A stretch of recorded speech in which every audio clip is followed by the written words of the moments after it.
Edhe pse me shanse minimale për titullin kampion, Vllaznia vijon të mbajë gjallë shpresat për titullin e 10 në histori. Ish kapiteni i skuadrës kuqe blu Astrid Premçi analizon momentin e ekipit duke theksuar se rezultatet e fundit janë ndikuar nga euforia që sipas tij mbetet sëmundja vjetër e shkodranëve. Ndoshta edhe kjo na ka dëmtuar, se kena menduar se jena kampion.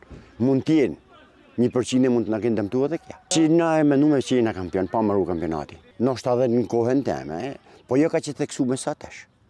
Por du me thonë që të është e fatit, inshallah fati është me ne. Se që mund t'jenë tjetër, unë nuk jam pjesë e tyna, nuk e di, mund t'jenë probleme tjera që unë asë nuk i di, asë nuk më intereson mi ditë. Se thënë, zero interes mi ditë se që mund t'jenë probleme tjera. Realisht e fusha lojës, se thënë, 5-6 javë të fundit, kanë pas oscilacione shumë dhe kjo nështë ta përsirot edhe të këta neshet, të 2 neshet e para që kena lujtë.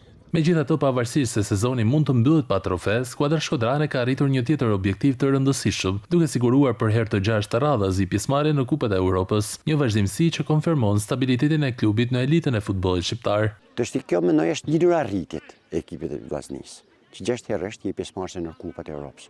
Kjo është një ndër arritjet, jo e madhe se Shkodra mësu realisht me luajtur në neshën ndërkombëtare, por kjo është arritje, duhet të thënë gjana si janë. Përballja fundit e fazës Final Four në abisne superiore për Vllaznin do të jetë ndaj Elbasanit. Sfida do të zhvillohet më 31 maj në stadiumin Air Albania, duke nisur nga ora 19.